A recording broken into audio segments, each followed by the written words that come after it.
Maka di mana tempat yang di situ banyak dilakukan kebaikan, maka tempat itu menjadi tempat yang dicintai Allah Subhanahu wa ta'ala. Dan sebaliknya, kenapa pasar menjadi tempat yang buruk, yang dibenci sama Allah?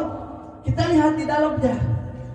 Banyak orang di dalam pasar yang nipu, suka nipu, ya, berbohong di dalam pasar.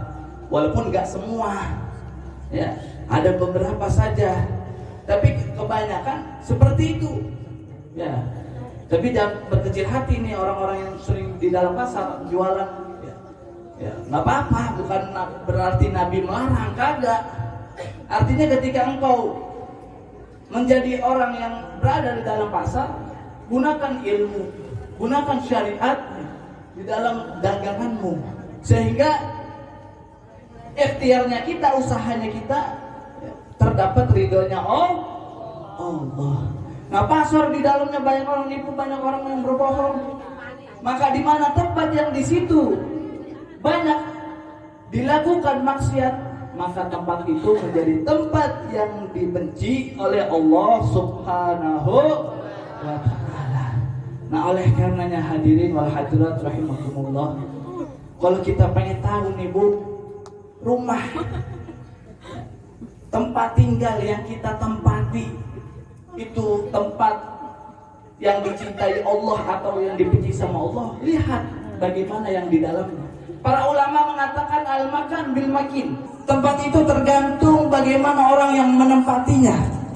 Kalau rumah yang kita tinggali di dalamnya banyak orang-orang yang membaca Al-Quran, di dalamnya banyak orang-orang yang melaksanakan sholat, di dalamnya banyak orang-orang yang membaca wirid, membaca roti patos, di dalamnya dibuka majelis-majelis ilmu, di dalamnya banyak dilakukan kebaikan, maka tempat itu menjadi tempat yang dicintai Allah Subhanahu wa ta'ala. Tapi sebaliknya, kalau rumah kita nih Bu, tempat tinggal kita banyak di dalamnya yang melanggar syariat, naudzubillah, banyak yang ninggalin sholat, naudzubillah, ya, di dalamnya banyak yang durhaka kepada orang tua, naudzubillah, di dalamnya banyak pelanggaran-pelanggaran, sering ditontonin kebohongan, di dalamnya banyak yang dilakukan maksiat-maksiat, ya, maka tempat itu, ya, menjadi tempat yang dibenci Allah Subhanahu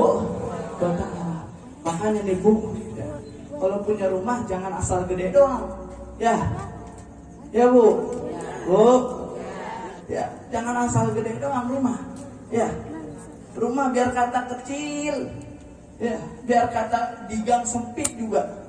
Tapi kalau di dalamnya banyak dilakukan kebaikan, dihidupkan syariat-syariatnya Nabi, maka itu tentram, ya, enak, ya, nyaman kita tempati, ya. Sebab yang namanya kebahagiaan, ya, ketentraman hati itu, ya, bukan terletak pada kemewahan, ya, bukan dengan kasur yang beralasan jutaan rupiah, ya, rumah yang besar dengan kemewahan, ya, rumah yang gede, enggak, bukan itu, ya. Kebahagiaan itu letaknya ada di dalam hati, di dalam sanubari, di dalam diri kita. Nah, makanya kalau kita punya rumah, ya, hidupin syariat-syariat Nabi, ya. Makanya Nabi dalam hadis menyebutkan baiti jannati, rumahku itu adalah surgaku. Kenapa? Karena di dalamnya rumah Nabi, sebagaimana yang kita tahu, Nabi rumahnya nggak gede-gede banget, ya, hanya beberapa meter saja, ya, tapi itu rumahnya menjadi rumah yang istimewa, ya. Kenapa? Karena di dalamnya orang yang paling mulia. Nah, kalau kita pengen punya rumah yang begitu, hidupin syariat-syariat Nabi. Seperti contohnya, ya, ada di sini majelis taklim, ada majelis ilmu, alhamdulillah, ini suatu keberkahan buat kita, ya. Kalau kita juga mungkin di rumah-rumah kita kepengen seperti itu, ada yang majelis atau dibaca maulid, bacain rotib, ya, ya enak begitu. Insya Allah rumahnya jadi berkah, ya. Sebab Allah Ta'ala menyebutkan di dalam surat Al-Muhammad, di dalam Al-Quran, walladzina amanu wa aminus solihati, ya, wa man unzila ala Muhammadil haqqu wa huwa min rabbihim kafara anhum sayyi'atihim wa aslaha balahum. Kata Allah di dalam Al-Quran, siapa yang beriman dan melakukan amal soleh, wa man unzila ala Muhammadin wa huwal haqqu min rabbihim, dan mengikuti apa yang dibawa oleh syariat Nabi Muhammad sallallahu alaihi wasallam, kafara anhum sayiatihim, maka niscaya Allah akan memaafkan kesalahan mereka, wa aslaha balahum, dan Allah akan memperbaiki keadaannya. Jadi gak usah bingung Bu, kalau kita misalkan lagi keadaan kagak punya duit ya, yang penting bisa ngopi ya. Yang penting kalau nggak punya duit bisa ngopi yang bapak ya, yang ibu-ibunya juga ya, dengan suami juga harus baik ya. Jangan di depan orang pengen kondangan wangi rapi, giliran sama suami lecek. Banyak gak yang begitu? Banyak iya. Yang ajib gak enak gitu. Kalau sama suami itu yang wangi, yang rapi, pakai yang bagus. Nah, ya Pak Ustaz lagi rapi pelan-pelan. Ini makanya dasar bolong ya. Begitu pakai sopel autan, nyamukannya mati Bu, nyamuk mati. Apalagi suaminya ya, paham? Nah jadi hidupkan di dalam rumah itu jannah, surga. Ya sebagaimana Nabi mengatakan seperti itu.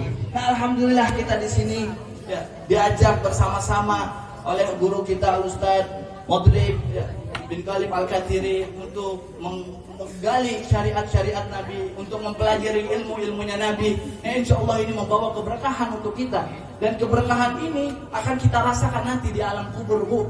Ya, alhamdulillah ini anak-anak kita bisa baca rotib, bisa baca maulid. Alhamdulillah, ini suatu syukur buat kita nih yang punya anak.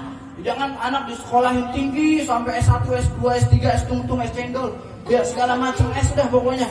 S6 begitu, kalah Samsung juga. Ya sekolah tinggi-tinggi tapi baca Quran kagak bisa, ya baca Iqra lagi belum hatam, Iqra lagi belum hatam. Nah ini bahaya nih. Ya akhirnya pas lagi mati orang tuanya yang ngadanin nggak ada. Ya bukan diadanin malah dilaguin. Ya kemana, bingung kan mayatnya jadi kemana. Ya kita alhamdulillah nih Bu ya. Ini suatu manfaat buat kita nih. Kalau ada majelis-majelis kayak gini, ini artinya nih kota tempat ini menjadi hidup. Ya. Nah ini yang bisa saya sampaikan. Ya, perjalanan Isra wal Mi'raj insyaallah bakal dilanjutkan oleh guru kita Ustaz Salim ya, dan Ustaz Mahmud.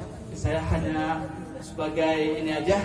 Insyaallah bermanfaat untuk saya dan sekalian umumnya. Kurang lebih wabillahi taufiq wal hidayah. Assalamualaikum warahmatullahi wabarakatuh.